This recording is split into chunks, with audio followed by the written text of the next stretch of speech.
Le bruit des drones et celui des explosions se sont succédés la nuit dernière à Kiev. Des frappes d'une ampleur inédite depuis le début de la guerre lancées par Moscou. 805 drones précisément et 13 missiles. Et le siège du gouvernement ukrainien touché dans la capitale, Florent Klapsek. Le cœur même du pouvoir ukrainien atteint par l'armée russe. C'est la première fois depuis le début du conflit que le siège du gouvernement à Kiev est touché. Le toit et les étages supérieurs ont été endommagés. C'est ce qu'assure la première ministre ukrainienne sur le réseau Telegram. Toujours dans la capitale ukrainienne, à quelques minutes de voiture de là, un épais nuage de fumée s'échappe d'un immense entrepôt. Nous sommes toujours dans la capitale, devant un immeuble d'habitation éventré cette fois.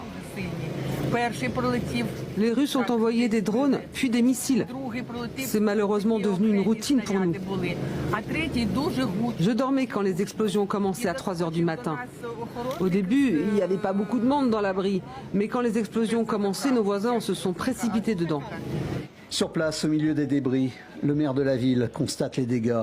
L'ancien champion du monde de boxe poids lourd, le héros de la révolution de Maïdan, semble ici désœuvré.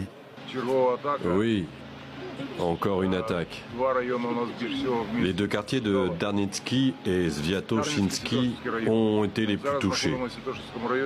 Dans cet immeuble, une fillette d'1 an fait partie des victimes. C'est la plus grande attaque aérienne depuis le début du conflit sur le sol ukrainien.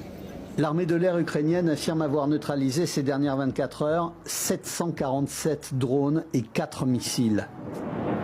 Des frappes russes ont été signalées dans plusieurs autres régions, comme ici à Odessa ou encore à Dniepropetrovsk, Zaporijjia et dans la zone frontalière de Soumy. La paix n'a jamais été aussi éloignée des préoccupations de Moscou.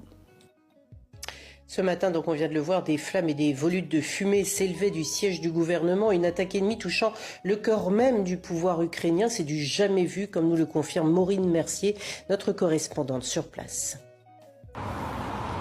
Oui, c'est le toit et les étages supérieurs du bâtiment qui ont été endommagés par l'attaque. L'attaque a été menée de nuit, au moment où le bâtiment n'est pas occupé, parce que c'est le symbole qui compte ici. Le message de Vladimir Poutine est très clair, d'ailleurs il le martèle. Pour lui, Zelensky n'est pas un interlocuteur, pareil pour le gouvernement qui va avec.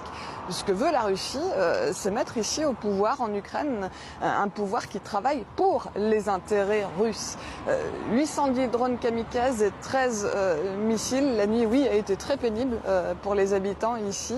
Une fois de plus, c'est la plus importante attaque de drones russes recensée depuis